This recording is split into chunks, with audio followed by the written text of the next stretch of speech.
أعوذ بالله السميع العليم من الشيطان الرجيم. هو الذي يصلي عليكم وملائكته ليخرجكم من الظلمات إلى النور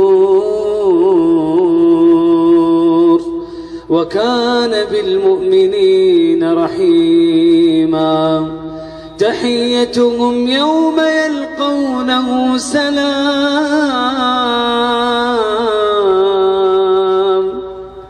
تحيتهم يوم يلقونه سلام وأعد لهم أجرا كريما. إخواني في الله، والله لو طبقنا هذه الآية: يا أيها الذين آمنوا اذكروا الله ذكرا كثيرا وسبحوه بكرة وأصيلا، لنلنا الجوائز من الله هو الذي يصلي عليكم، والصلاة من الله لك، الثناء لك عند جبريل. تخيل الله يثني عليك يا غالي، تخيل الله عز وجل يمدحك عند ملائكة لا يعصون الله ما أمرهم ويفعلون ما يؤمرون. نعمة عظيمة. وملائكته، حتى الملائكة تستغفر لك، حتى الملائكة تدعو لك. تخيل يا غالي لو أن أحد الصالحين الآن يدعو لك، ما هو شعورك؟ سعادة وطمأنينة في القلب. طيب أنا أقول لك، إذا طبقت هذه الآية في حياتك، ملائكة تدعو لك.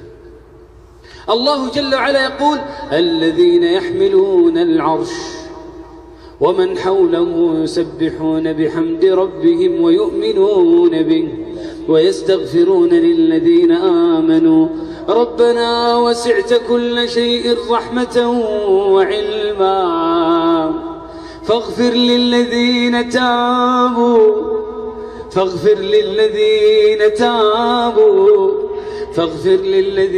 تابوا واتبعوا سبيلك وقهم عذاب الجحيم. ثم قال ربي بعدها: ليخرجهم من الظلمات إلى النور. كم من شاب سمع آية فأخرجه ربي من الظلمات إلى النور. الفضيل بن عياض يا أخواني كان يريد السرقة، كان يريد أن يسرق. شوف كيف بركة القرآن. فسمع رجل يقرأ كلام الله: ألم يأن للذين آمنوا أن تخشع قلوبهم لذكر الله وما نزل من الحق. ماذا قال الفضيل بن عياض؟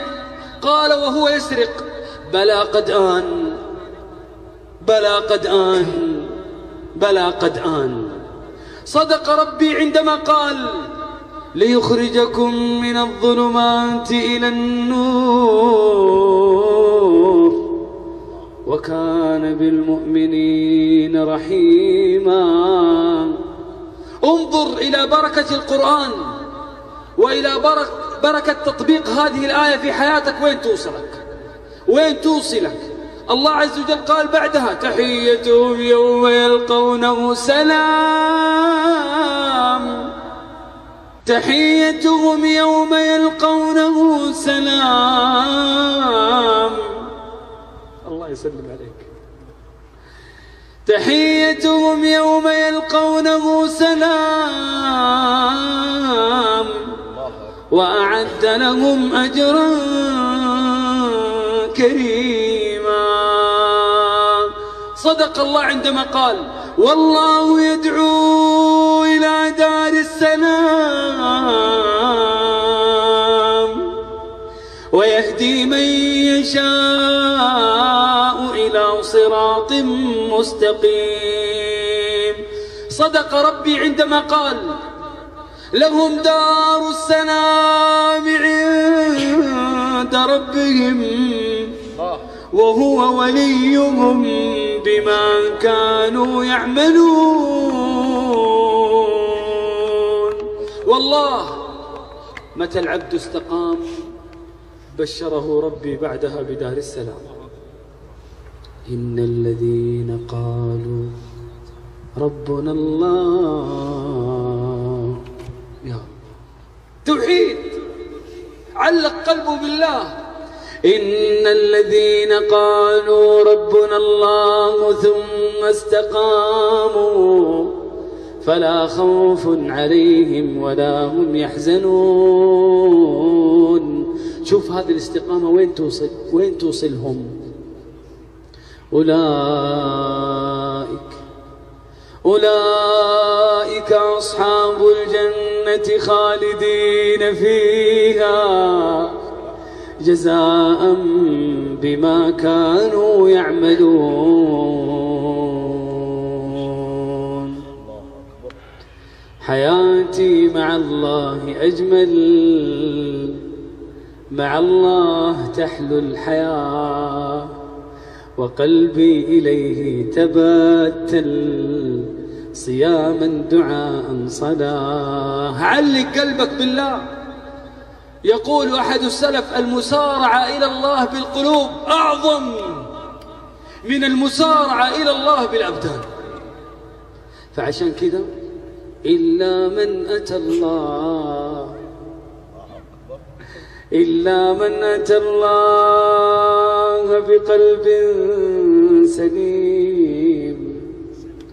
ولا تخزني يوم يبعثون،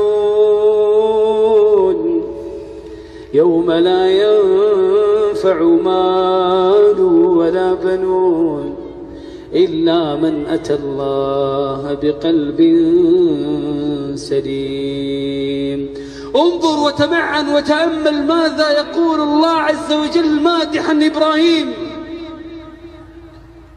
وإن من شيعته لإبراهيم إذ جاء ربه بقلب ماذا؟ وإن من شيعته لإبراهيم إذ جاء ربه بقلب سليم.